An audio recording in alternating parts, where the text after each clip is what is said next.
Okay, here we have Kingsley Hot Stamping Machine, the foil roll. This is the spot down here that you would put pencils in, or if you remove this, you could just do paper.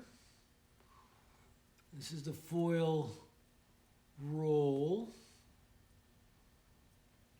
Over here is the temperature control. You notice the electronics, kind of elderly with a cloth table. Basically, the procedure is put the, also here is the type chase. It's inserted in this guy here. Wait.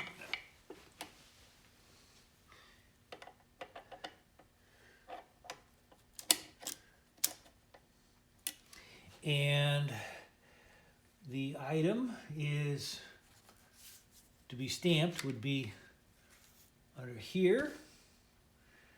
And you take the lever, you go down and do the imprinting. Then you would come up, the foil would advance, and you could do another printing. Now you could also have like a chase that would hold pencils and other things. So we're just going to take a look at this right now and see what we got.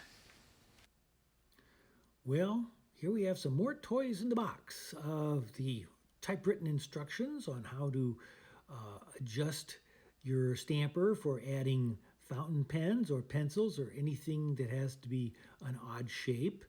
Several little yellow tags about warnings about how to do leather and how to go up and down in the right type of space. A little black thing for putting match covers in so that you can adjust your match cover to get it centered, and also have a little backing so it doesn't go through to the back of the printer.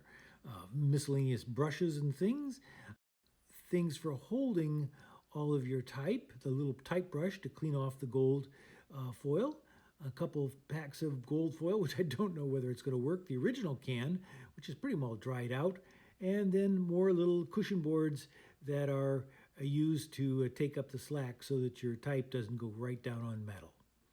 That's all the toys. Now comes the fun part, typography.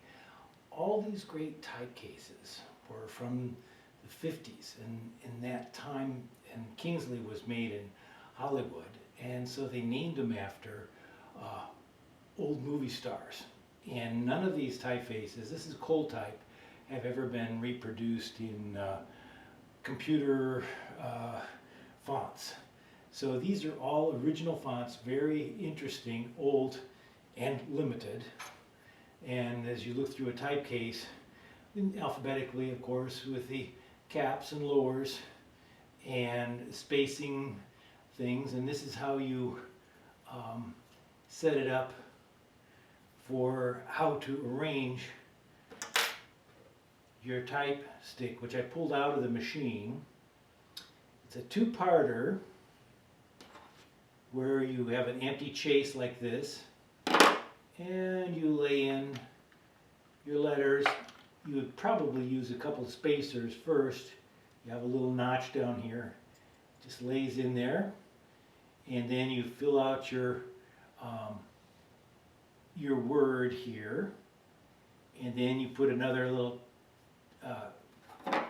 facing on the top, and you tighten it up, and then you end up with a metal encased type. In this case, this one is very, very tiny.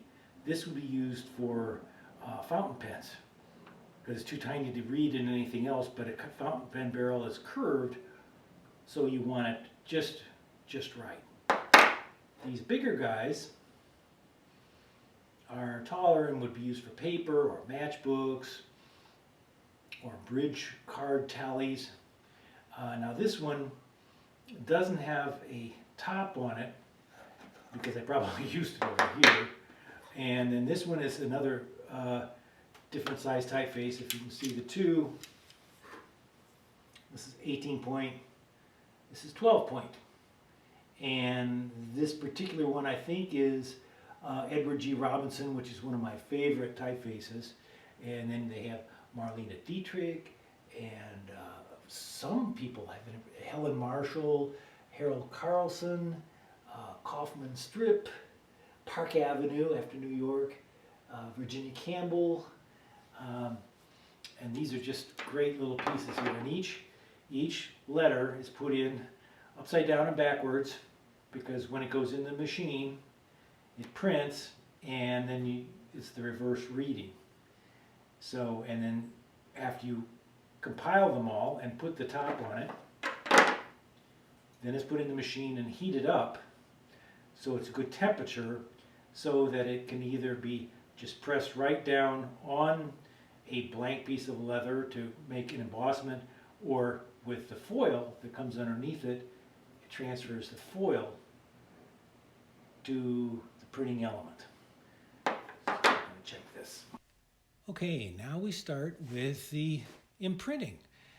First we make sure the temperature is up to cold foil, which is around between 220 and 240.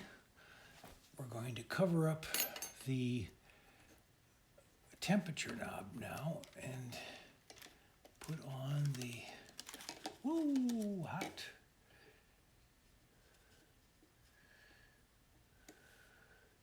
foil, clipped in the space.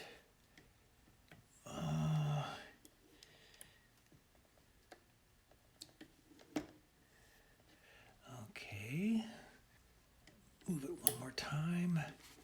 It advances as it goes up. Now I'll try a piece of paper.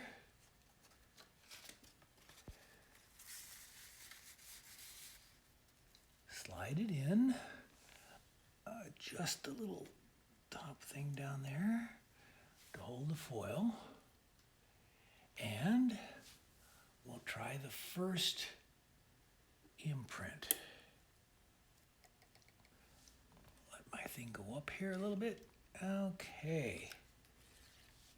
There we go.